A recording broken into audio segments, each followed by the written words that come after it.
And let's see. Let's find out who is present, recording the attendance. And guess, Michael Jones is present. Olivia Madrigal, are you here? Yes, I am. What about Mary Navas? I don't see her. Daniel Ornelas? Here. Josh Ripp? Here. Gershom Torres? Not present. Larry Vilabi? Here. And our guest is Nick Driver. Nick, are you here? I think he's here, but probably on mute. Haven't seen anybody else. Oh, Oh, there's Nick. Okay, so let's see. Do I have I a guess- quorum? We have a quorum with myself, Larry, and Olivia. Okay. So let's go ahead, and I do not see any other guests to welcome. So welcome to all of you. And I have a little announcement to read. I would like to announce that at our next board meeting in December, the board will be voting to approve changing the status of our head of school, Mr. Josh Ripp, and removing interim from his title. We will be voting to approve a contract that will continue for the rest of the current school year and through the 2021-2022 school year. In advance of that vote, we want to recognize Mr. Ripp and all of the Saba Charter School staff for the exceptional work they are doing in these most challenging of times. That is my announcement. Yes, great job, Josh. And Yeah, thank you. staff. That's flattering and an honor to just hear those words. So I really appreciate it.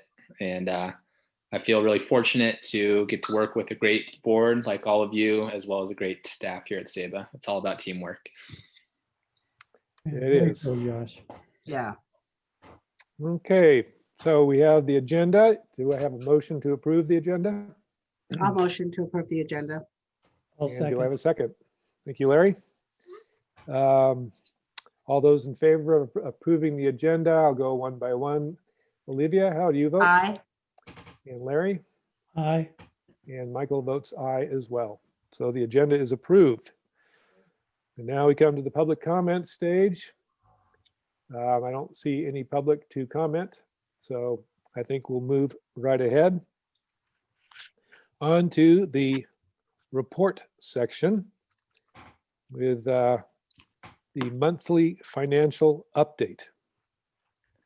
Yes, Valerie should be on. Maybe that's her. That's Daniel. Whoops.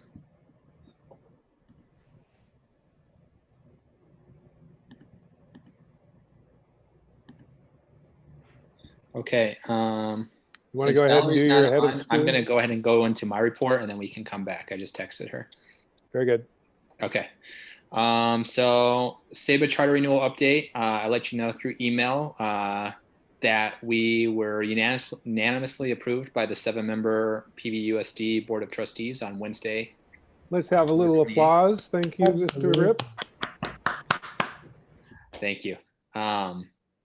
So really proud of the team. We had a little photo opportunity on Thursday, and we're in the process of making a celebratory video. I hope to get that done in the next week or two, just to celebrate as a whole community and get some student, parent, staff, little short vignettes going so that we can see all the great work that we're doing, because everyone's really working really hard and I want to celebrate that. Next up, we have the federal program monitoring update. And the update there is that tomorrow begins our federal program monitoring review. We're being reviewed in 4 areas.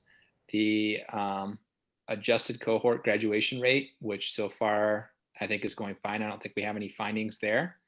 Compensatory education, where they're looking at our family engagement, what we're doing to support socioeconomically disadvantaged students. English learners is this third area that we're being reviewed. And then finally, uniform complaint procedures. In this review, it begins at 12:30.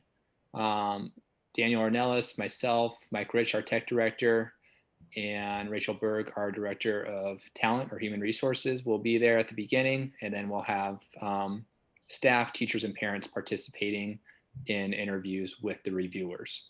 The review will wrap up by Thursday afternoon, and then there's one post-conference on Friday. Should we have any findings, we have 45 days to correct those and up to 180 days, depending on what the item is, depending on what needs to be corrected. We did contract with a consultant named Dr. Bowles, who used to work in this department at the CDE in Sacramento. And we've met with him probably about 4 or 5 times. And he's been helpful in ensuring us that we're on the right track. To my knowledge, this is the first time that SABE has ever participated in a federal program monitoring review. And it's been quite a bit of work. There's about 100 and some odd documents that we had to upload.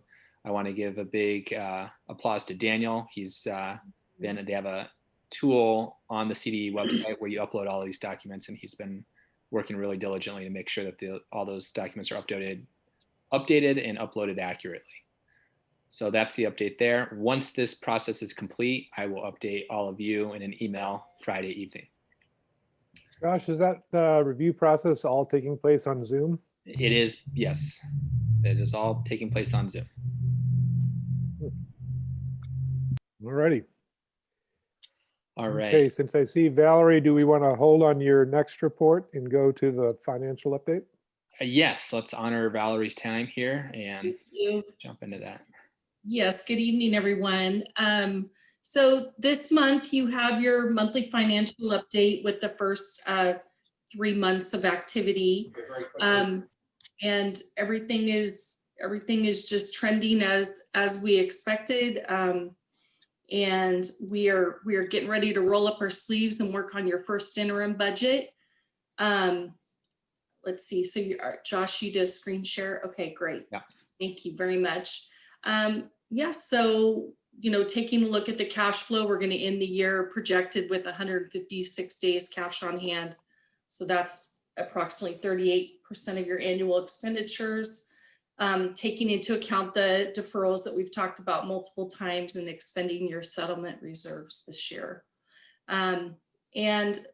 We've started the process getting the PPP loan forgiveness application moving forward. And then, like I mentioned, we're starting to work on your first interim budget. So really not anything large to talk about this evening in terms of changes or anything. If we take a look at the next page, this will show you your budgets versus actual in summary format. And again, we've had 25% of the year that's passed. It's very common for revenues to be trending behind where we're at, but your expenditures are right on target. If we take a look at the detail pages, the following 2 or 3 pages are noted detail, and I did make some notations there on some of the expenditure line items that we're going to be doing more of a deep dive for first interim and potentially making an adjustment to those. But no big red flags at all. What are we going to be making an adjustment to? Potentially, let's see, I had a few that I noted. The software license fees, non-instructional software license fees, we're gonna probably need to look at increasing that or reviewing that. And then let's see, that is on page 6 and it's down in like the 5,000 codes. So if we want to go, yeah. Some of those were expected to increase for some of like the technology areas, because we also had some learning loss funds that we're going to use some of those object codes for. So. Right. And then we also have like your field trip budget account that we haven't we haven't used any of that. So we might take a look at that particular line item and see if we want to keep the $10,000 in that budget or potentially move some of those funds. So there's just a handful of accounts that we'll kind of dig into in preparation for first interim. Another line that pops out to me is the line item interest expense short term. We had 12,000 in the budget. You no longer are accessing your line of credit, and I don't anticipate that you will need to this year. So we'll probably eliminate that budgeted line item of $12,000. So that's a few things that we'll be working on here in the weeks to come. And then if we want to take a look at the following page, that's going to have your cash flow. And happy to answer any questions there. And things are all looking good, and we're down on the fixed asset acquisition line towards the bottom. That kind of notates the spending that we have towards the final repairs on the building. So we're anticipating that will continue to move forward and be wrapped up in the next few months. And then the final page is your balance sheet. And happy to answer any questions. Just as a kind of a, educational thing, if you will, the 9,200 account, that accounts receivable, that was the, all of your 2019 funds that weren't paid at the end of the year, June 30th, that we carried into this fiscal year. And that was close to $1 million when we began this fiscal year. So you've received most of your revenues from the 2019, from the prior year. We're just down to that 156,000. And I believe most of that is the final payment on the facility grant. So we just continue to monitor these balance sheet line items, and everything is looking really good. Great, thank you, Valerie. Are there any questions for Valerie?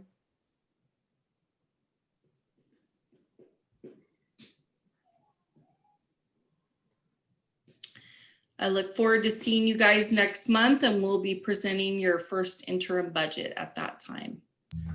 Thank you so much, Valerie. Okay, have a great evening, everyone. Thank you, Valerie. You too. Okay, bye-bye. All right. I'll go back to my report now. Let's see. I lost my train of thought here. Where was I on my reports? Federal program, on-site instruction update. Okay, so I'm going to share my screen again. One moment. So yesterday, I participated as a panelist in the Santa Cruz County Office of Education Expanding In-Person Instruction Town Hall. This was hosted by the County Office of Education and led by Dr. Ferris Sabah, the county superintendent. There was about 300 people viewing live, and now it's posted on YouTube. But basically, what Ferris and the school superintendents and charter school leaders, who were all panelists on this town hall, shared out is that there is, at least right now, the intent by the county to expand in-person instruction. How that looks will vary by school and site. And right now there are no hard rules about what does and does not constitute hybrid or expanded in-person instruction. The key message that was shared is basically to expand in-person instruction, we need to look at two criteria. One is our readiness systems, and within readiness systems, there's surveillance testing. How that works is SABA completed a spreadsheet of all of our staff that works on site who works directly with students. We send that sheet over to the County Office of Education, and every 2 weeks, 25% of our staff that's on site, which it works out to about 4 or 5 people, will be tested for COVID. So that's what's entitled surveillance testing. There's currently one site open at the Santa Cruz County Office of Education in Santa Cruz. This is conducted by Stanford Health. There is plans to open a second site for this in the Watsonville area. And teachers and support staff can be or should participate in that surveillance testing. We did have some people, because it was just got off the ground a couple weeks ago, and complete their own testing outside of that surveillance procedure. And we've communicated that out to the appropriate authorities there. Surge testing comes up if there is a COVID outbreak. And so the county is working not just with Stanford Health, but also with University of California, Santa Cruz, to be prepared should the need arise for additional surge testing if there's a large demand on COVID-19 tests. School environment reviews, that basically is the County Office of Education reviewing each of the school sites in the county. We completed our review in this summer, and that review still stands. We can invite Jen Busing, the Director of Safety, back for another review, and we may take advantage of that in the coming weeks. Contact tracing, we're already working closely with contractor tracers as appropriate should or when there is a COVID positive student, and that process has worked, I think, well. And that is something that is one of the factors in expanding in-person instruction. Support of the school community. So this is probably the biggest obstacle to expanding in-person instruction, mostly because thus far, no one has been kind of demanded to come into the building. It's all been, we would like to do this. If you feel comfortable doing this, please do so. And that goes for both students and staff. And it's worked out really well. If we were to expand beyond that, that's when it starts to feel like we're obligating people to come to the building. We sent out a survey to students and families on Monday, and I just checked the survey results prior to this meeting, and it's about 50-50. It was like 51-49 in terms of students and families feeling comfortable coming back into the building. So if a student or their family did not feel comfortable with them coming to the building, then we would not obligate them to do so. But if there was, say, 250 students or half of our student population that said that they wanted to come back, what remains to be seen is whether we are obligated to offer a space for them beginning in the second week of the second semester. I meet with Dr. Faris-Sabah weekly on Wednesdays, and I know that he'll go into greater detail with what the expectation is for the different school sites moving forward. And then obviously the final factor is working with parents, students, and staff. And we have monthly parent meetings that are really well attended, as well as a school site council and English Learner Advisory Committee who provide us feedback. And then we're constantly communicating about this in the blog and in teacher meetings and staff meetings about what the possibilities are for expanding in-person instruction. The second criteria is health conditions. The county risk level is the first kind of subset there, and that the county can be classified as 4 different colors: purple, red, orange, and yellow. Purple means that no hybrid instruction can occur. It has to be all virtual. And then yellow, you could return to the building with all of the students. And so right now, Santa Cruz County is orange, which is the second safest, so to speak. Which is part of the reason why the county is pushing to expand in-person instruction. Local epidemiological conditions connect to those risk levels, and that's what informs those risk levels. And then as exposures, clusters, and outbreaks happen, schools will need to make a determination as to either shutting down a cohort or shutting down the entire site, depending on what transpires. I emailed you about what had happened at Saba the last couple weeks. And the other part that I wanted to share with you is they came out with a new rule in the last, I think, 2 weeks, that it's now 5%. If 5% or more of the students or staff on site test positive, then the whole site needs to be shut down, which isn't that many. It's it would just be 3 students or 3 staff members, and it wouldn't be just a cohort at that time. It would be the entire school site. So we're always paying there's updates weekly. We're always paying close attention to that and communicating out with the staff and students, with the small group that is here on site receiving cohort intervention or targeted instruction. Any questions with the county's plan to expand in-person instruction? How many students, Josh, do we have involved in our targeted instruction now? About 56, give or take, and that's between 6 and 8 students by grade level, depending on the size of the classroom.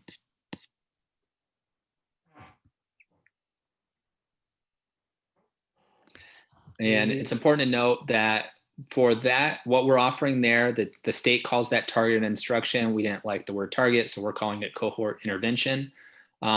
That can continue to happen. We're serving special needs students, ELs, resource, and students who have significant learning obstacles. And this is what the CDE has mandated that all schools do. And that type of a program can happen regardless of the county risk level at hand. So we could be purple and still be offering that red, orange, or yellow.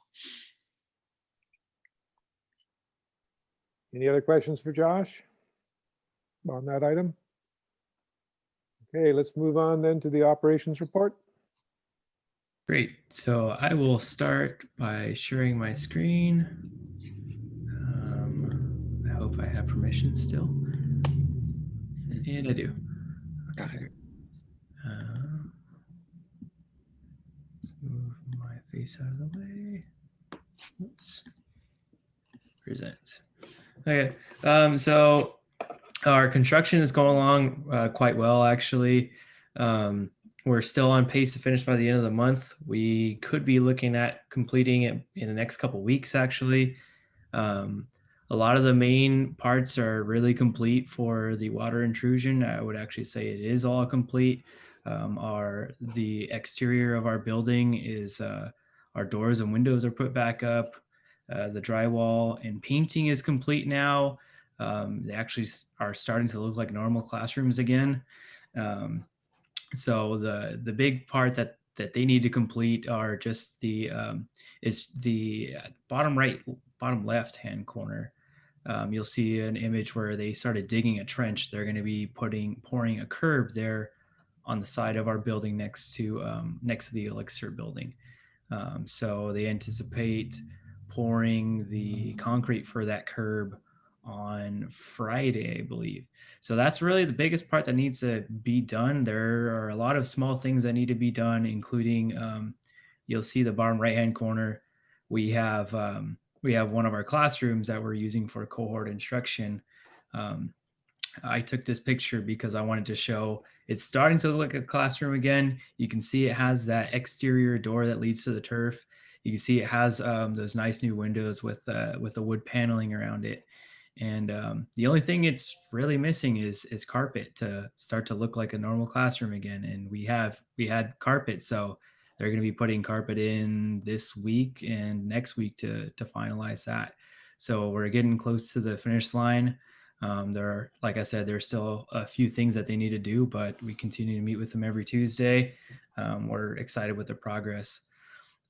So as for the amount that we spent through last month, we spent $534,685 out of the amount restricted for repair that we set for $971,368. So we still have money remaining. We'll probably see 1 or 2 more invoices from construction, and then 1 or 2 more from project management. I still have yet to see something from insurance, but those are the 3 big items we're going to be using the rest of that money on. Does anybody have any questions on construction?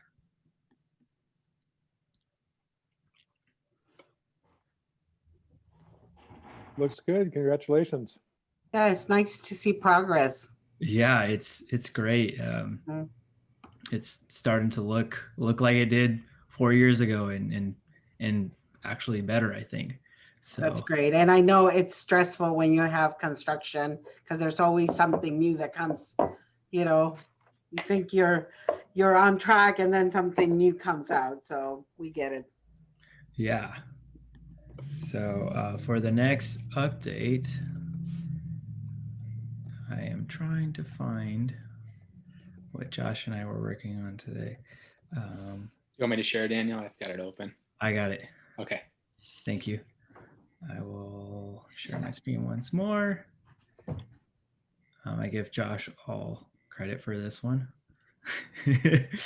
I know we were talking about this, Josh, but I really liked the layout here. So how the attendance enrollment update. Our enrollment as of like technically Monday, but I like to put just the beginning of the month. Our enrollment is at 533, 279 middle schoolers, 250. I think it's the other way around. I got to change that. I think it's 279 high schoolers and 254 middle schoolers. And attendance, I'm just going to start by showing some of the metrics we came up with for Zoom attendance for participation. So the first one here is a percentage of students attending 80% of their Zoom classes. So we see here in the middle school, we have 40% for grade 6, 44% for grade 7, 51% for grade 8. I'll go to the next slide.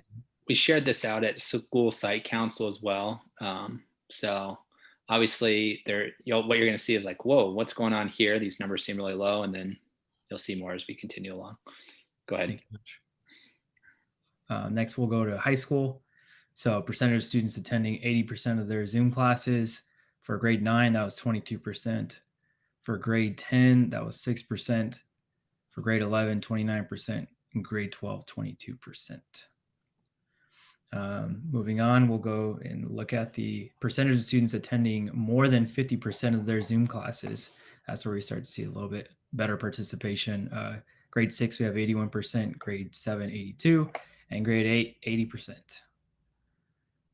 On to the high school, same metric, the percentage of students attending more than 50% of their Zoom classes. Grade 9, 72%, grade 10, 61%, grade 11, 82%, and grade 12, 63%. So then we're going to look at the percentage of students passing all their classes. This is for sixth grade. We have 39%, seventh grade, same thing, and 41% in eighth grade. On to high school, we have 39% of grade 9 students passing all their classes, 47% in grade 10 and 11, and 19% in grade 12. So that's the update I have. Feel free to shoot any questions our way. Well, on first impression, that looks like a disaster. I would agree. Yeah, it's that's why I wanted to bring it up. So that's cumulative over Q1. Each student has 6 classes. That's a question in the chat in high school. And they have 7 in classes in middle school, counting PE. The reason we chose 80% was we have a schedule where the students have to attend their first class on Monday, and then the rest is asynchronous. And then Tuesday through Friday, they have 3 80-minute periods in 3 each day. So we thought 80% was a very reasonable and probably too low of a number to attend each week. It's about 10 out of those 13 classes that they would have. And then we still saw that a very low percentage of students were meeting that mark. At the 50% rate, we saw that number go up. So we see most of the students attend about half of their classes each week.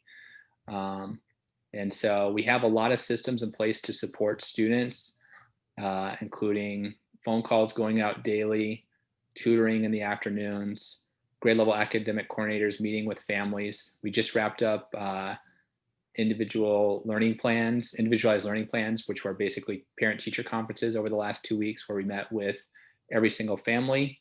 We got the number down to about 40 students out of 525 students that we have still not met with. So we're going to follow up with them over the next couple of weeks. But I think there's lots of different reactions to the idea of expanding in-person instruction.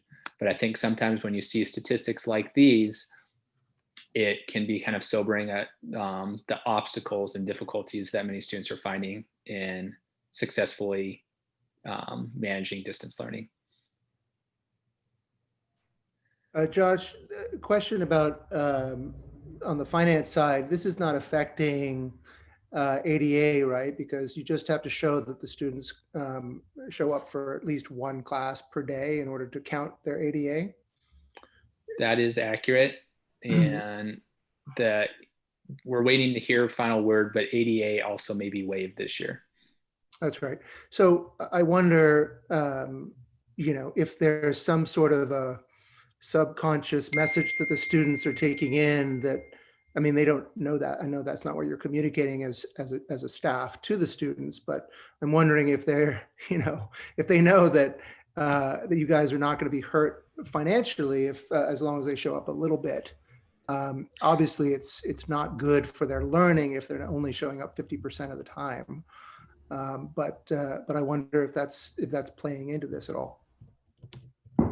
Hard to say. I don't know that.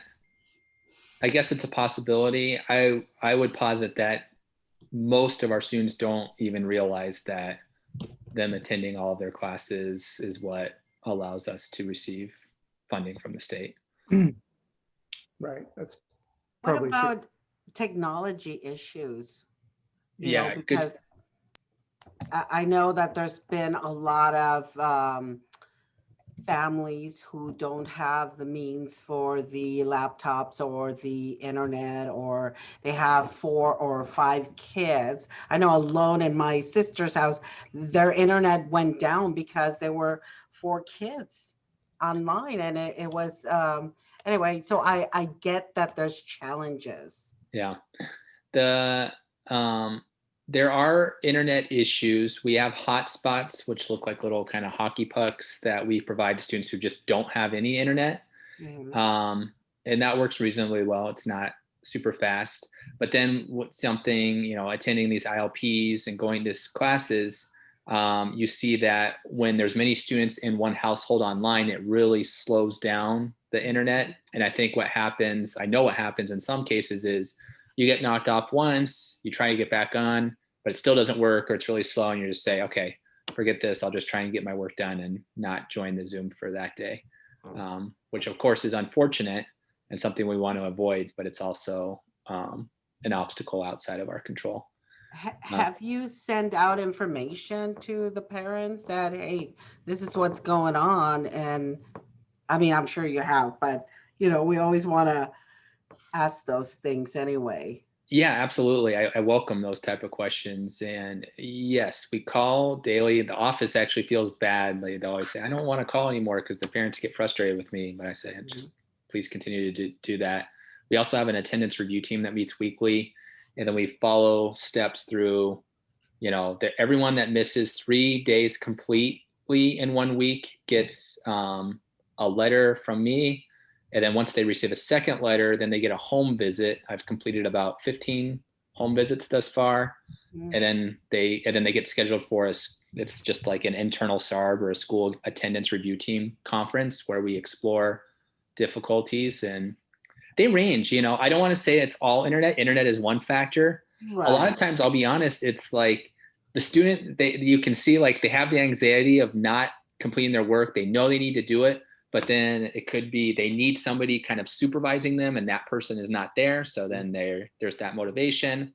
I think the parents are putting a lot of trust in their child. Yes, that happens sometimes.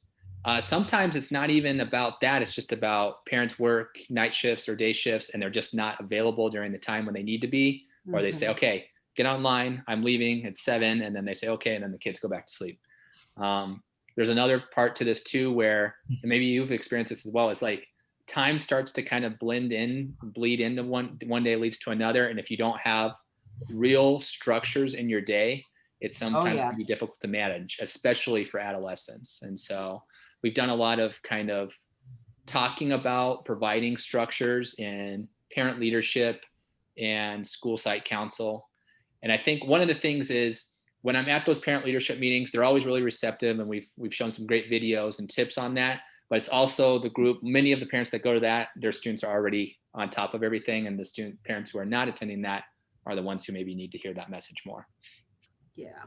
Yeah, and we've seen that in our attendance team meetings, Josh, where a big thing for some of the students is waking up on time, and we kind of try to talk to them about setting routines for setting structures and habits that help them get to sleep earlier, because like Josh said, a lot of this time kind of blends into itself, and little do they know they're still doing whatever they're doing, and it's 1 a.m. and it's hard for them to get up on time to show up at 8 a.m. So a lot of the things that we talked with them about is about setting those structures for themselves and starting with small things, so that they're able to get themselves into a routine again, because that's ultimately what helped them when they were in our building, is that they had that routine of getting up at a certain time and getting to school at a certain time. So Yeah, there's definitely a difference, that I've seen. I've seen it with my employees who share this, frustration because it's affecting them, where there's just no structure, and they've always had a very regimented schedule. And now it's like, oh, well, they're up till 2, 3 in the morning playing games, and then they don't do what they Exactly. really need to do. So I think it's everywhere. It is.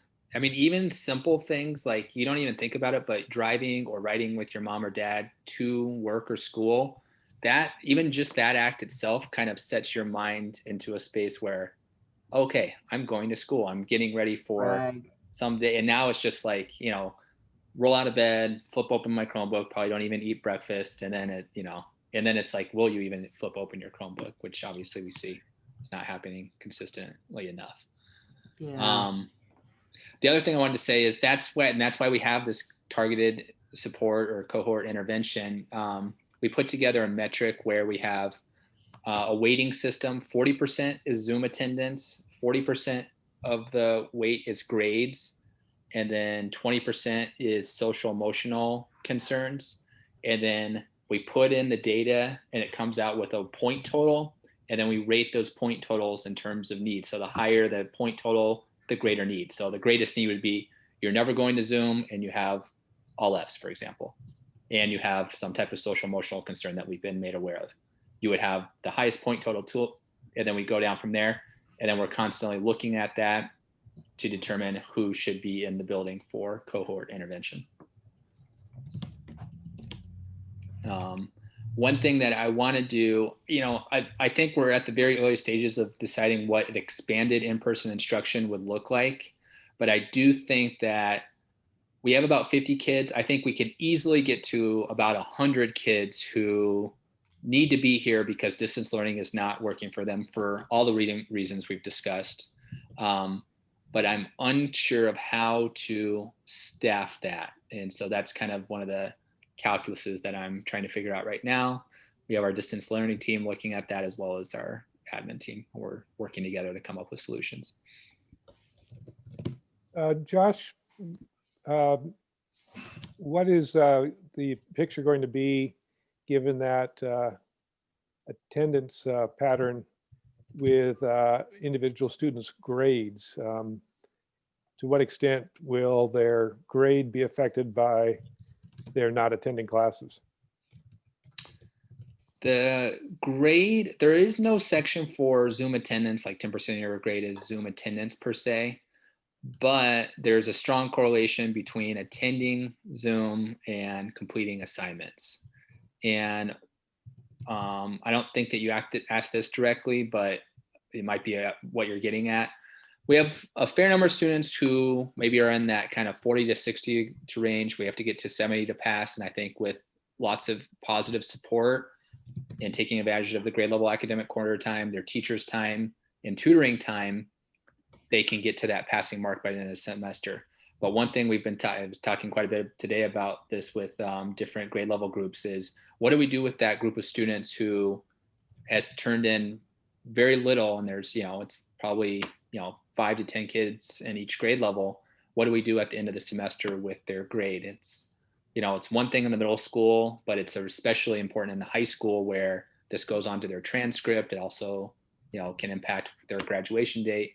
And so we're exploring different ways to support students in a positive way, but also it's a balance because you want to support students, but also maintain that high expectation.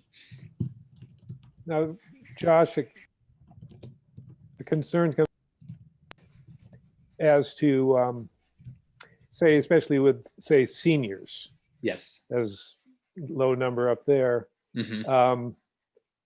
If the high school goes back to in-person instruction, okay, Wattsville High School, Sure. are we at a risk of our students who are seniors looking at it and saying, Saba's on my back every day, and Mr. Rip has been to my house 5 times. Joe Schmo, my buddy, goes to Wattsville High School, and they're not doing anything like that. They're not calling. They're not, showing up. Life's a lot easier over at Wattsville High School. I'm going to skip out and leave Saba and go to Wattsville High School. Do you see any risk there? I don't think so. I definitely not with the seniors. I think it's too late in their high school career, so I don't think a lot of them would contemplate that. And at the lower grade levels, possibly.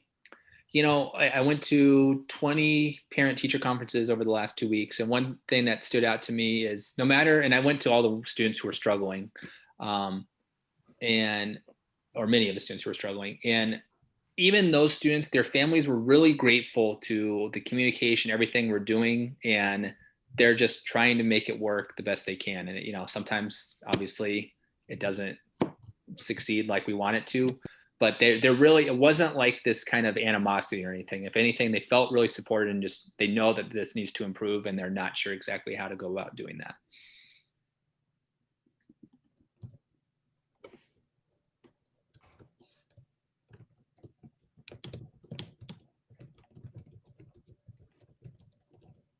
Oh, I have to take myself off mute. I was just saying that it looks like a really large challenge, and it'll be interesting to see how we can figure out how to make this work in a way that's productive and beneficial and positive for our students. Yeah, absolutely. All right. So I asked also, are there any other questions for Josh? Zoom keeps changing little things on their things. It used to be if I held down the space bar, you'd speak, but now it just turns it on and off. Anyway, moving then on to action items and the consent agenda. Does anybody want to call out any of the items in the consent agenda for discussion? If not, is there a motion to approve the consent agenda? A motion to approve. Thank you, Olivia. Larry, were you going to second? Yes, second. Oh, great. Olivia, do you vote to approve? Yes. Larry? Yes. And Michael also votes to approve the consent agenda. So we'll move on to the approved modified single plan for student achievement, otherwise known as the SPSA. Thank you. So a little background on this. I'm opening it up and then I'm going to share my screen. I know you have it in your board packet as well. SABA, this is the first time SABA has ever had to draft a SIPSA because we can comply with this need through writing our LCAP, or local control accountability plan. And basically in this plan, it's being looked at by the federal program. The SIPSA was, it was communicated by the CDE that all charter schools, in lieu of not having to write an LCAP, write this SIPSA because you still need to account for how you planned on using your federal funds during the 2020-21 school year. This SIPSA is due to the county office on December 15th. Daniel and I have worked closely with the admin team on listing the activities inside of it. And then on September 19th, we presented this to the school site council and broke it down into chunks where we talked about the different parts of it. And the school site council was in approval of this proposed plan. And you're looking tonight for a vote to approve the SIPSA? Correct. Okay, any questions from anyone regarding the SIPSA? Is there someone who would like to make a motion to approve the SIPSA? I'll go ahead and make a motion to approve this BSA. Thank you, Olivia. I'll second. Thank you, Larry. I vote to approve the SIPSA. Olivia, how do you vote? Approved. And Larry, how do you vote? Approved. All righty. Let's move on to the Title I Time and Effort Policy and Procedures. Yes. So this was a learning for us, I think, as an organization this year. Federal categorical programs, basically in a nutshell, SABA needs to specify in detail how we're using federal funds to support our students. If it's Title I, it's how we're supporting disadvantaged students. If it's Title III, that's how we're supporting English learners. There are other titles and more detail involved, but that's the basic gist of how this works. In previous years, I feel like we have not had really clear procedures on people signing off, acknowledging that, you know, a certain percentage of their salary comes from these categorical programs. We have since gone in and had staff sign off for previous years' salaries, and then we're also following up with this year. And this is a requirement for the federal program monitoring, and it's a procedure that we're developing with our financial services provider, DMS. Daniel, is there anything you'd like to add to that? No, you captured it quite well. Okay. I think this federal program monitoring is kind of opening our eyes to some of the things that we can better improve to be transparent with our stakeholders. You know, all of the SABA community stakeholders, as well as the California Department of Education, as to what we do with some of these funds. So it's been an eye opener, and it's definitely been for our benefit, I think, so that we can improve on some of the processes that we have with our staff. Seeing Hello, I'm that, here. I'm here. Just my camera's doing its thing again. Hello, It's a lucky Mary. day. Hi, Let it how be are re- you? Let it be recorded that Board Member Mary Navas has joined the meeting. Josh, I guess I'm a little fuzzy-headed this time of the evening. Can you just sort of, it sounded, this looks to me like, you know, one of those bureaucratic things that gives me a headache, reminds me of all the headaches I had back when I was working. But could you sort of, it sounded like you were saying there was something important that you got out of this exercise. Could you sort of It's- summarize that in a way that's Yeah. understandable? As simply as possible, federal funds are not funds that can be used in any way you would like. You have to use them for a specific purpose, depending upon the title, and the title states the purpose.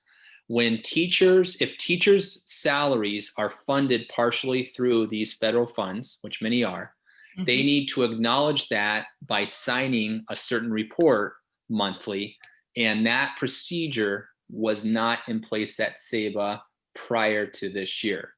It was kind of a wake up for us going through this federal program monitoring, seeing, oh, wow, we do need to really get our act together with this. We have since gone in and post-signed previous salary statements, and then are now have that process in place where we're working with Valerie and her team at DMS to complete that. Yeah, that brings back memories of categorical funds. Mhm. And I always try to deal with that by making sure that complete people were funded out of a fund for a particular approved purpose. It becomes a lot more challenging if you have a whole group of people having some portion of their work paid out of funds, because I would think that makes the accounting all the more difficult. Uh-huh. That's what we experienced by by the decisions that were made last year. We had a large group of people that are Title I funded for last year, so we're experiencing that this time around. All of our teachers. Got it. All right.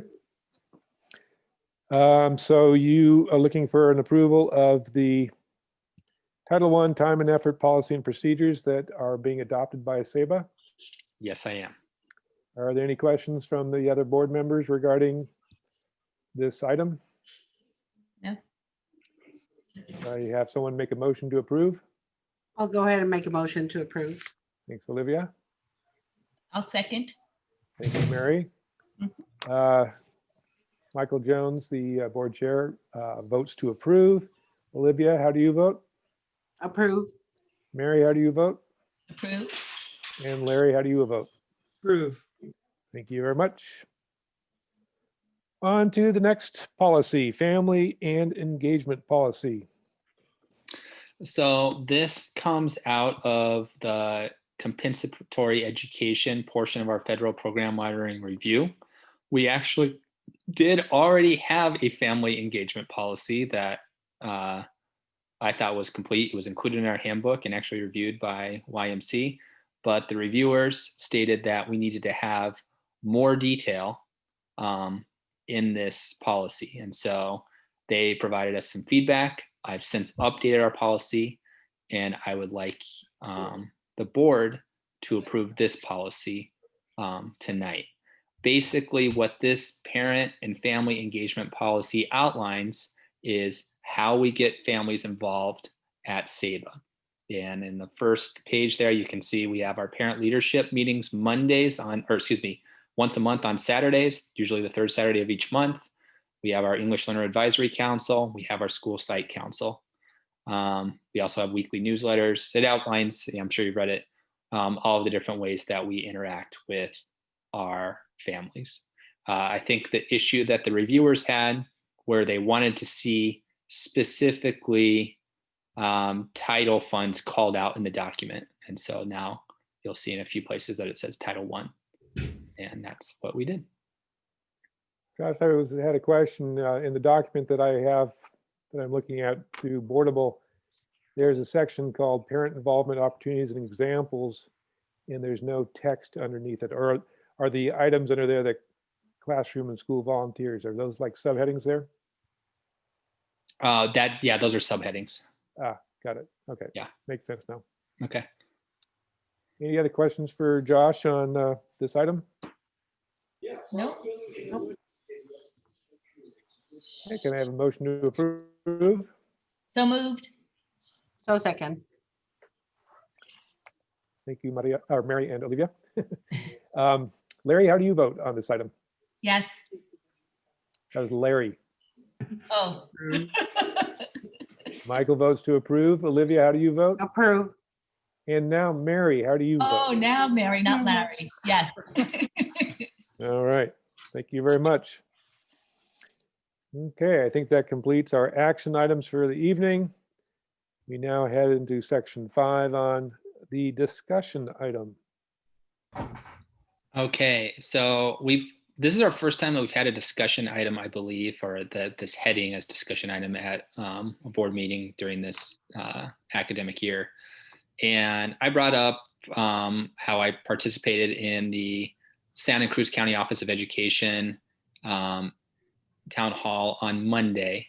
And I wanted to discuss with the board right now, given the context we provided with Daniel's report out on grades and attendance, an overview of what expanding in-person instruction looks like, without having to come up with a vote, I thought it would be a healthy exercise to hear from the different board members about your thoughts regarding expanding in-person instruction. Okay, I'll start. Thanks.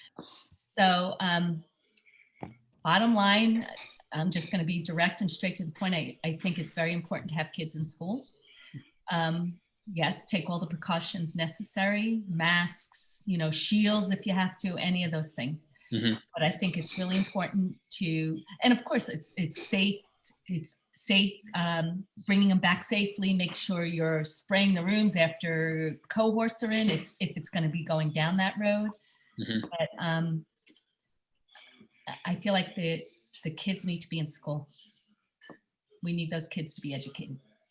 I agree with that. I think it's time, and like Mary said, taking all the precautions. Here we have a very close work environment. We protect our dispatchers because we're so short-staffed too, and we've hired this company, and a lot of the 911 centers and police agencies hire this company, environmental spraying. It's really, it's supposed to be, it's all natural, all green, and they come twice a week. And I got to tell you, it has cut down people calling out sick, especially right now, knock on wood. It's been better than before, you know, and we've kept our people healthy. And I don't know if it's coincidental, but a lot of the agencies. So, taking something like that may be a good thing to assure parents that you're taking every precaution. But I Thankfully. agree. I think it is time. I see a lot of people I think the kids need it. I think that because as adults, I know I want things to be normal, Mhm. I Yeah. want to be able to do certain things. And I really do think that the longer we wait, the harder it will be for them to adapt to going back to class. I appreciate that perspective. Thanks for sharing, Olivia. So here's another side. Yeah, everyone in my family works in education. My son's a high school special ed teacher. My daughter's a counselor at De Anza. My wife is a vice principal of an adult ed program, and I worry about them if they go fully open. It's an important perspective. Yeah, I think there's probably no argument against the fact that, and we saw an example of it with the attendance figure that we saw this evening, that we still have a long way to go in making distance learning or learning online a viable alternative to in-person instruction. I think, however, that going forward, our new normal will continue to involve distance learning. So I think we have a responsibility to continue to do all that we can to make that work for the students. I do also believe that that students need to be back in school, but I also know I know it's true at Ceiba, and I know it's true at some other schools in Pajaro where I have contacts and I've talked to people about their experiences. I think it's one thing for the families and the students. We can probably tell them, the ways in which we're going to act to keep kids safe. But I think when it comes to staff and especially teachers, it's a whole nother ball of wax. And I think there are a lot of teachers that do not want to get anywhere close to being inside with a group of students. So I would think that our biggest challenge in this area is the reaction of our teachers. Have you taken a survey of teachers? Because we might be, I know at the beginning, my staff wanted to work from home, and, this is great. And I think after 7 weeks, most people who were very vocal were anxious to get back in person, and we got them back, and it's they're okay. It's like, oh, I was really scared, and they're still scared. I think that taking precautions is critical, Mhm. and having a process in place should somebody be test positive. And we have that every day within the county. You know, our next door, we share a building, somebody tested positive, but we had, you know, our protocols in place, and we didn't displace anyone except the person who tested positive. And then they did all of the other check-ins.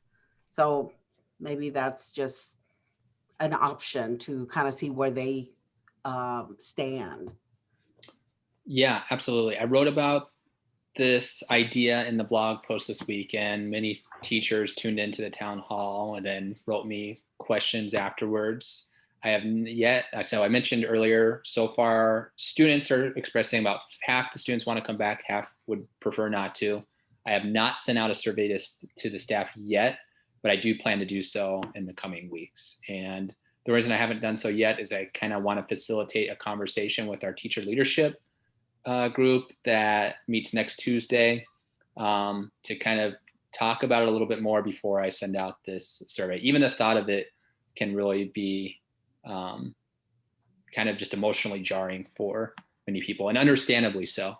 Sure. And so I think overall we've had hiccups, but I think overall our staff is in a really good place right now, and that's one critical part to making distance learning work. So I want to make sure that whatever we end up doing, that the staff feels like they had a part in that decision-making process. Sure. You need their buy-in. Yeah, absolutely. Exactly. Mhm. Mhm. So I'll just add with my disembodied head here. Hi, everybody. This is Jane Henserling. I think that, you know, there is a reality that given all best intentions and all good impulses, there is a need to get effective at distance learning regardless, given that there will be certain children and families who aren't comfortable coming back to in person until there is a stronger resolution, healthy resolution to the pandemic. And if and when one person who's part of the school community tests positive, anybody who's been in contact with that person is going to be quarantining for 2 weeks, and those teachers and children still need to continue in their work, educating and being educated. And so I think that it's sort of a both and situation, where if there is an opportunity to bring more students back into the building to make sure that they are getting their learning needs met and doing so safely, well, also then absolutely that has to be a priority. At the same time, there will be a need for continued remote learning until this is under control. And so continuing to find ways to support teachers and families in ensuring an effective remote learning experience is going to have to continue to be a priority for the foreseeable future. well said, Jane. Okay, well, I appreciate everyone feeling open enough to share out your views. I know it's somewhat of a controversial topic, and I think this did exactly what I wanted to do, is we could kind of discuss in a collegial fashion how we can best approach this. I, of course, you know, I'm learning every day, and as I hear updates, I will pass those along to you so that you're part of this process, and you will be essentially the process as it gets closer to the second semester, because it will require a board vote should we expand out from our current cohort intervention that we currently have. Are you planning to survey the teachers to get their perspective? Yes, so I will. Teacher leadership, we have it every 2 weeks. It's 1 week from today. Once I've had the meeting with our teacher leadership, then I'll probably send the survey out the following day. Alrighty. I'm not muted. Okay, now it's time for Nick and Jane, who are going to lead us in a training regarding board member recruitment. Thanks, Michael. I think I'm unmuted. Hi, everybody. some of you were here at the last board meeting when we did when we did a brief version of this. Others were not. The point of what we were trying to convey last month and want to do a quicker dive over tonight is that you're trying to get a sense of what you have as a board in terms of your composition, your strengths, and your gaps. And then using that, you are the perfect ambassadors, not just you on the board, but also those of you on the call who are staff members and the rest of the community as well in terms of expanding and strengthening the board. None of you have signed up for a lifelong tenure as board member.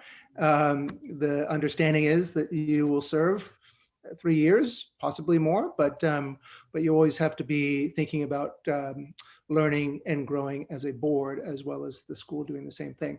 So I thought we would just do a quick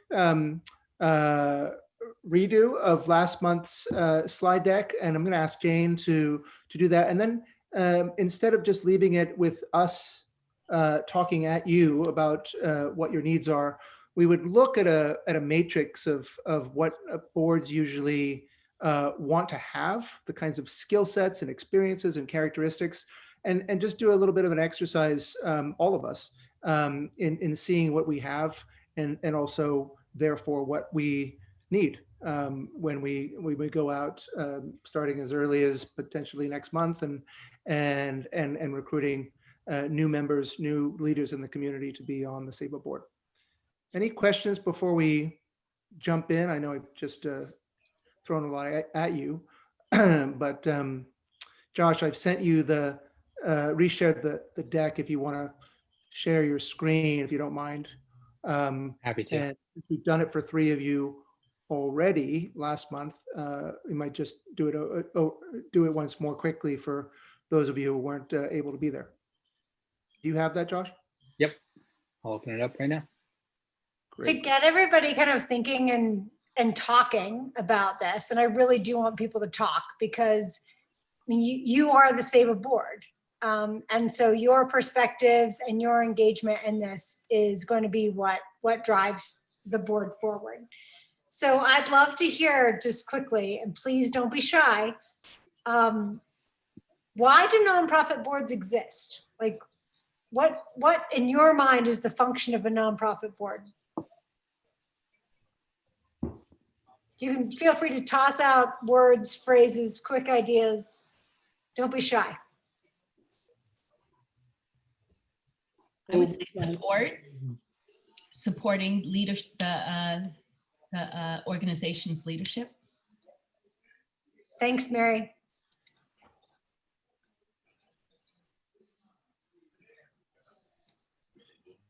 Supporting the organization's leadership is incredibly important. That's probably at the heart of it. Why else are nonprofit boards important? What is their function? Providing accountability and oversight. Thanks, Michael. Absolutely. Also evaluating the head of school. Definitely. And transparency and probably impartial participation. Yes, for sure. Right? Like as we've already heard tonight, that having a diversity of perspectives, expertise is really, really important, right? And informing that the organization's leadership capacity. So we can move to the next slide, Josh. We didn't want to give anything away. So boards obviously exist. In many cases, nonprofit boards function, and I serve on a couple. I serve on an international NGO, and there's a big pressure on that board to raise money for the existence of the organization. I think that charter school boards don't always, but they do sometimes. It depends sort of on the composition and the contextual factors. They don't tend to go into charter school board leadership with the I'm going to raise money mentality necessarily, but a lot of nonprofit boards function that way.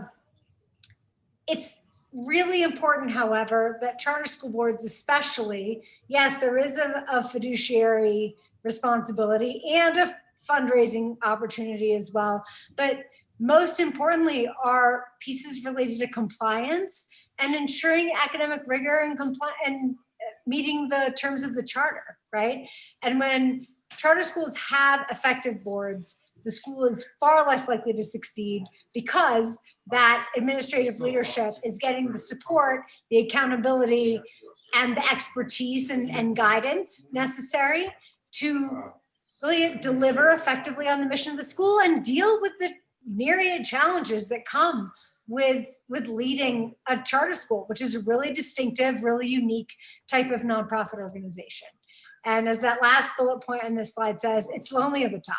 And it really is. I was a charter school founder and leader for many years, and there were many times that it was lonely because I didn't feel like I could be vulnerable with and really seek honest advice from anybody except my board. And so my board became both the group that held me accountable as well as the group that gave me that space to problem solve and lent their expertise to the stickiest situations.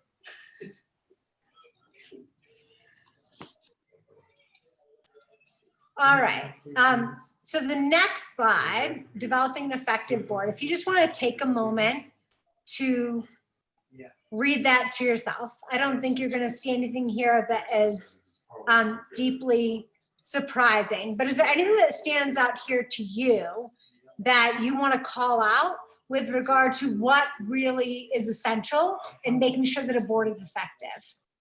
Okay, so I'm going to go right into the middle, Jane, and I'm going to say learning the difference between governance and management. And the reason why... Yeah, please say more about that. Thanks. So the reason why that stands out to me is because I worked at PCS, and PCS for a long time had this reputation of having a working board versus a governing board.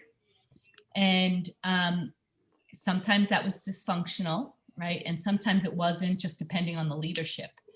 But I think we also have to remember, because I do serve on a school board here locally, which is a traditional K-6 elementary school. And what makes us an effective board is that we trust our leadership to make the daily, day-to-day decisions. We do not need to micromanage.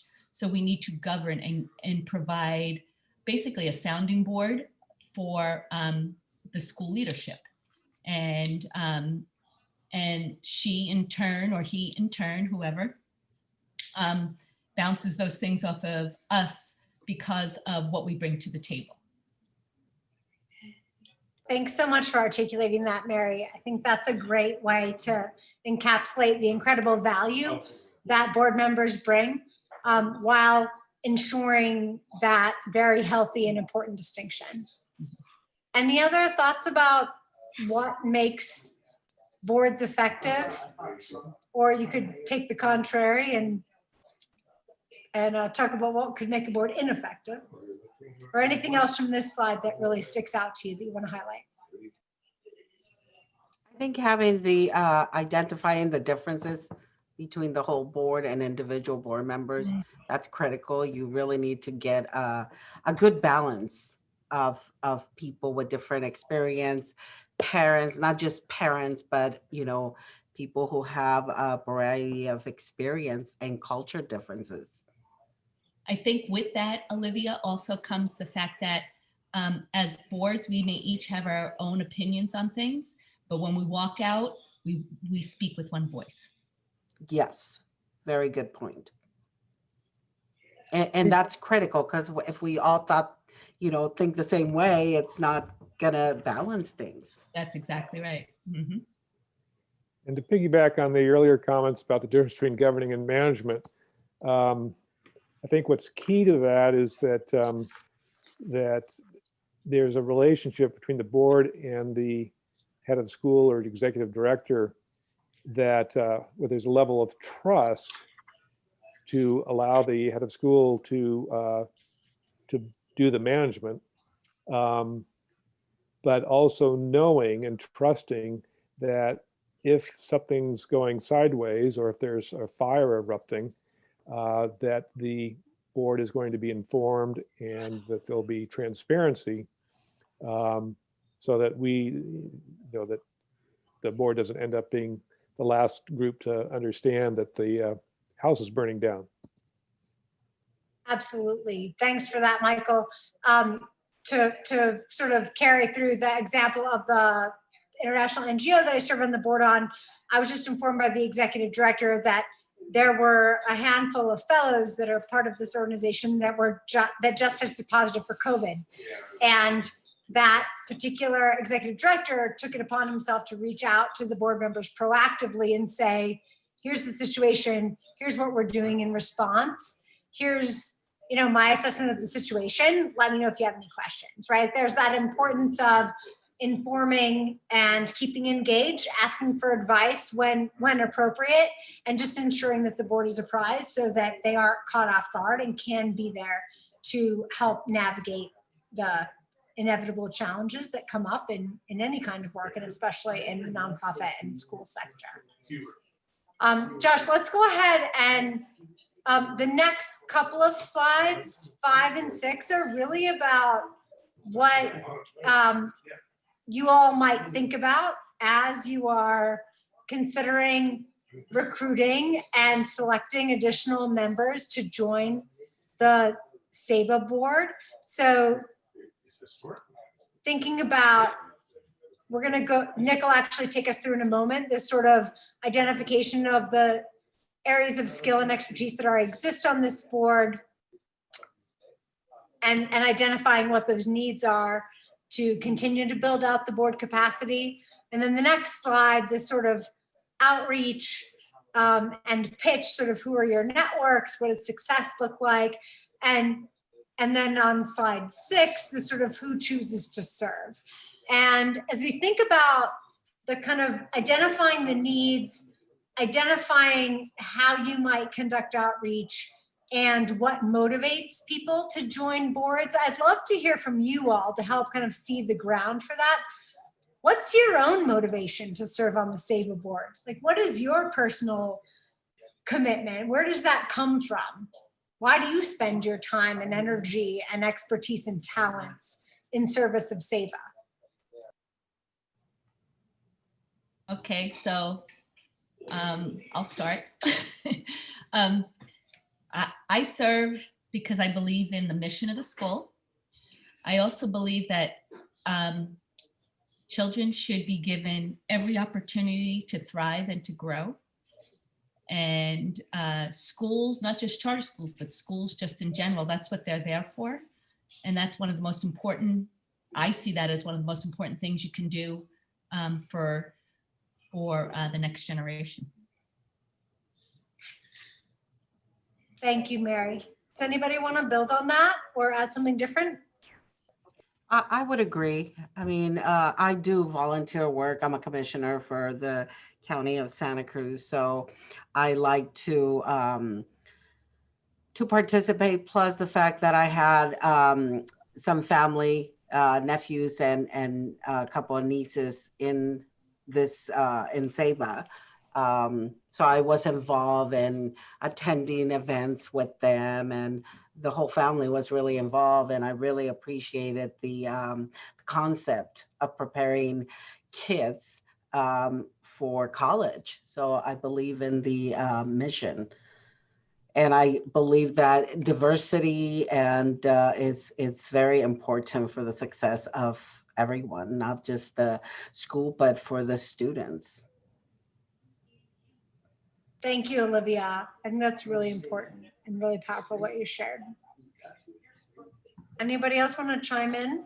I will. So, I worked for so many years in schools that were very, very similar to SABA, with, very similar missions and visions and commitments to the kinds of kids that we serve. After being retired for a few years, when I was asked to join the board, I leaped at it because it's a way to get back into serving the communities that I really care about. Excellent. Thanks so much, Larry. Yeah, I would echo the sentiments that have already been expressed, and I might add that through my career, I've developed a strong commitment to the concept of charter schools in general and the role they play in public education. And sort of from a professional interest, after serving as the head of school of a dependent charter school, I was intrigued with getting a close inside look at what a truly independent charter school, how it functions. So I agree with everything, the other points that other people brought up, and those are some other points of my own. Thanks so much, Michael. By the way, you all just shared really, really powerful and compelling sentiments. And I don't think that can be underestimated. The power, the commitment, the passion that you all bring as board members makes a huge difference for Josh and Daniel and other members of the leadership team, for the families, for the community, for local leaders, for funders, for family, for everyone who has a stake in SEBA's success. What you all just shared was really inspiring. And so thank you. Thank you for serving. Thank you for your commitment to SEBA, for your commitment to the community and for kids and their educational opportunities. It's incredibly powerful, the skills, the passion, the talents that you dedicate to this school. And obviously, as you know, right, having that right sort of composition and leadership and capacity across an entire board can be incredibly powerful for a school's sustainability and ongoing success. So Josh, go ahead and let's move through the next couple of slides. So there's one around fit and selection process. And like I mentioned, Nick is going to talk us through a little bit more about how you might identify the sort of additional members who could become part of this elite group of SEBA board members, and what the sort of criteria are and important capacities are, is some of the things that you all just articulated in selecting the right people to join your work. And then on the next slide, serving and sustaining, it's incredibly important, obviously, that given that this is a volunteer endeavor and you all have lives outside of SEBA, it takes a certain level of commitment and excitement and engagement to sustain membership as a board member, and a composition of a board that ensures that the board itself can be sustaining outside of any single individual.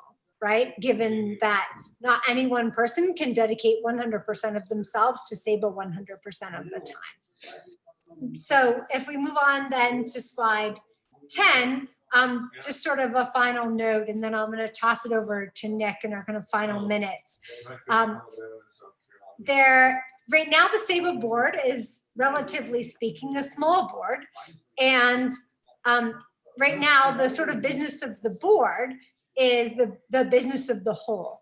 And with a larger board, there's an opportunity for committee structures to once again become a really effective organizing structure and allow subsets of board members to really dig deeper into key data, into key content, to bring their own expertise and perspectives to inform the broader board. And so both, I think, for the purposes of sustainability and for the purposes of having the breadth of expertise and perspectives that you all need to ensure SEBA is set up for success, and that you all benefit from that broad base of perspectives and insight in your own roles as board members. There is an opportunity to continue to think about who you might want to consider adding to the SEBA board going forward. So with that, I'm going to toss it over to Nick. Thanks, Jane. Yeah, thanks for going through that. And I think especially for those board members who weren't able to be here last month, that was great. But you also did a great job of highlighting for those people who were seeing it for a second time, how important your voices are in not only governing SEBA that exists now, but also reaching out to other leaders in the community to get their voices on your board. At this point, I think we've gone through enough of this of the deck and wanted to switch it to look at a matrix of characteristics and skill sets that each of you have, and therefore what you might be also looking for when you look for other board members. And this is an exercise that a lot of boards go through on a fairly regular basis. So it might be new to you, but it's a pretty typical exercise. Josh, if you could pull up the board matrix, I can reshare it with you if you can't immediately find it. But the one I sent you on Friday. It's on the screen now. Oh, I'm sorry. I'm not looking at the screen. There it is. Okay. Thank you. Yeah. So this may be a little challenging to go through just because it's not absolutely clear. Is there a way to zoom in on that at all, Mhm. Josh? Yeah, Not. absolutely. So what we're trying to capture here, and this is not something that has been filled in at all, other than to capture the 5 of you board members' genders. Everything else is kind of a tabula rasa, a blank slate, to either fill that in tonight, or just to, if we don't necessarily need to go through every skill set or every characteristic of all of you all, unless you would like to, but to give you an idea of the kinds of skill sets that are valuable for boards in general, and also to see which ones might be more valuable versus less valuable for SABA where it sits now because of your existing skill sets. So you can see here on the left, there on the rows, a number of different skill sets that a typical charter board would want, and then the 5 of you board members at the top. So what is often a task that happens at a retreat is you go through this and kind of talk about each of your strengths, each of your which constituency you represent, and also which kind of what kind of person you are. Not to get too personal, but if you, Josh, if you could go down below constituencies, there's actually sort of characteristics. There's racial and ethnic diversity, which is important, but there's also personal qualities and characteristics. And again, this is not something that we need to do, in great detail with all of you 5, but it does give you a sense. It could be done either right now in some sort of an overview, or it can be done in detail later. You can fill it out on your own later, in fact. What kind of skill sets you're looking for in future board members. The typical board doesn't, necessarily fill this out for existing board members, the personal qualities and characteristics area. But if you are looking for not just somebody who has a background by, for instance, in commercial real estate, because you may want to buy the property across the street or even your own building. But you also may be looking for the kind of person who is a connector to local politicians. You may already have that already, but this is the kind of exercise that I wanted to sort of leave you with now. But because of the fact that we've already done a briefing on what we're looking for, I don't know if we want to actually go through this now. Michael, I'll ask you the question first. Is this an exercise that you and the board want to spend a couple of minutes going through on a person by person basis, or do you think it's better just to leave everybody with it, share it out, and have people fill it in to some degree themselves? Well, let me put the question to my fellow board members. Do people feel like they could take this spreadsheet and do sort of a self-review and turn that into or get that sent to Josh by the end of the week so that we can compile the data. Larry, what do you think? I think that's a Um, better use of our time. Was that Larry or Mary? That was Larry. Okay. Oh, that was Larry. Sorry, Now I Larry. will go to Mary. Absolutely. I think it'd be something that we just need to do a self-reflection on. Mhm. And What about, and you think you can get it to Josh, your part by next Friday? What Yeah, about you, Olivia? yeah, I would agree. Because ultimately, I mean, I think it's gonna be up to Josh and his team to kind of do an analysis of where we all stand and what other areas you're looking for, right? We already have an expert in finance. Now we want somebody with different skills, right? Or a balance. Right. So maybe what we can then all agree and commit ourselves to is to doing a self-review, marking those areas that we think that where we hold that expertise, or we have talents, or that represent us in some way. I'm also thinking that perhaps you could add put a different mark in for areas that you feel are important to add to the board. So, maybe an X would be what describe you, and Y would be a mark for a quality that you think would be important to bring onto the board. Nick and Jane, what do you think about that idea?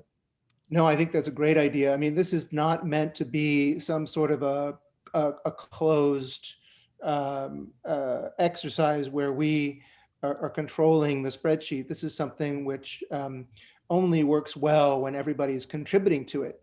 And so you can add comments to each of the cells if you want to add comments or questions or recommendations. And you can also, as you just suggested, Michael, have two different categories.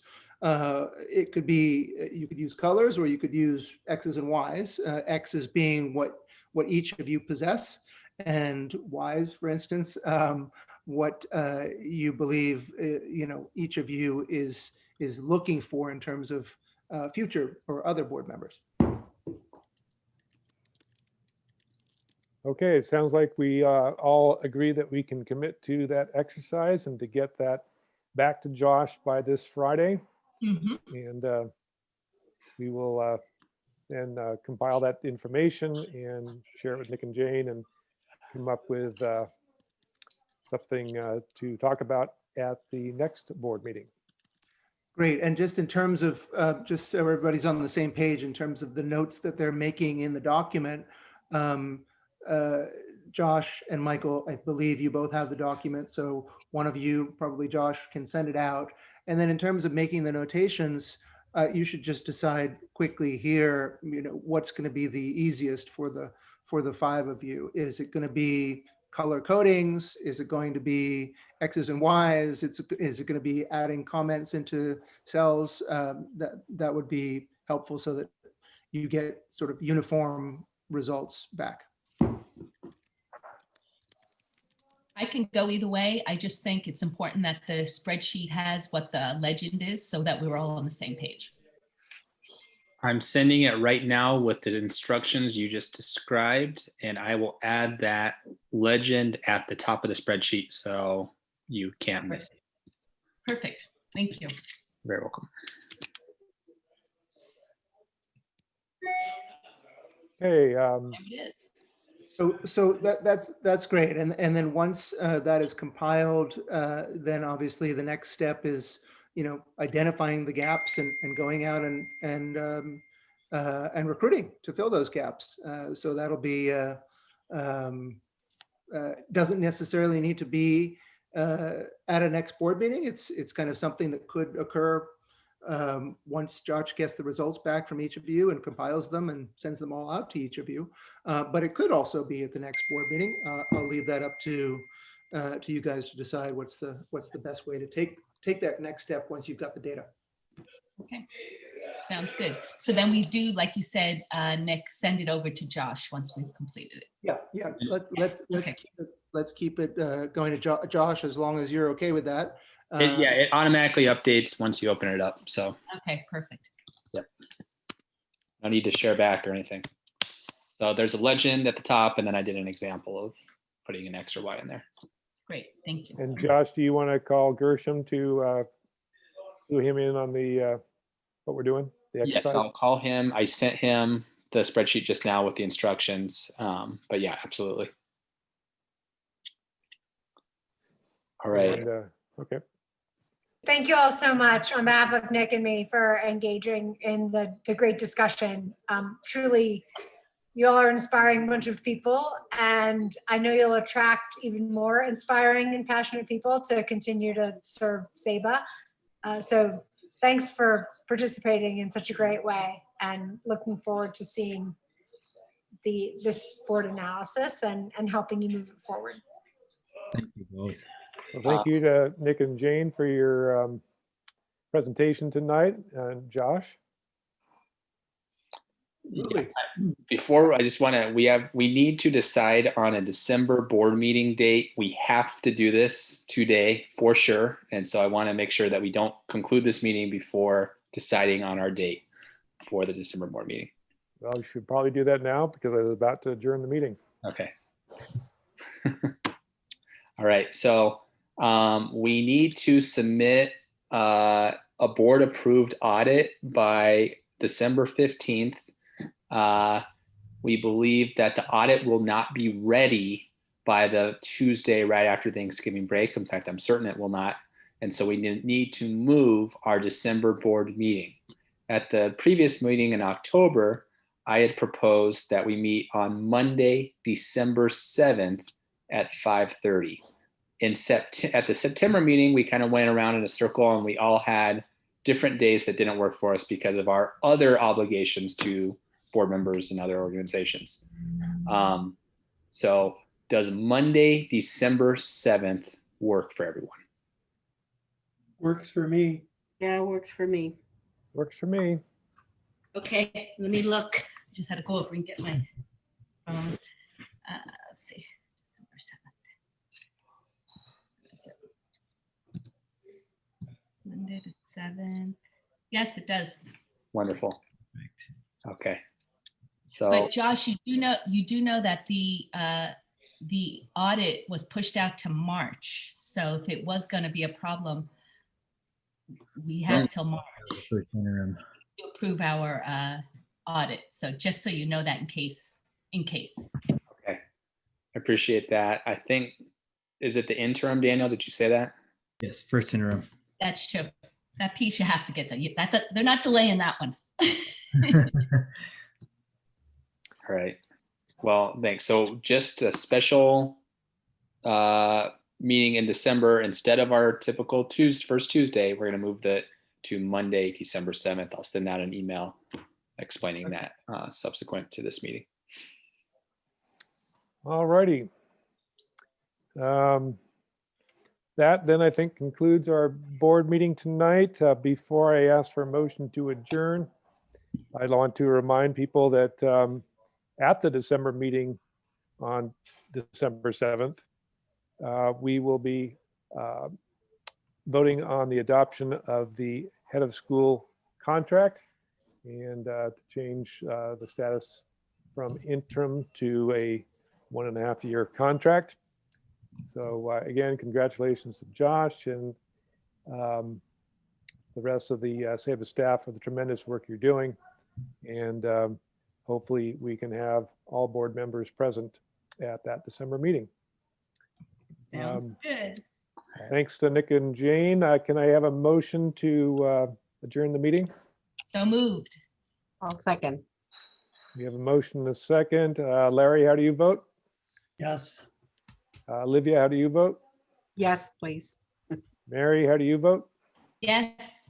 And Michael votes affirmative also. So thanks everybody for your time and have a good next couple of weeks, and we'll see each other on December 7th. Okay, and have a nice Thank you. Thanksgiving, everyone. If I Yes. don't talk to You you. too. Take care, folks. Take care.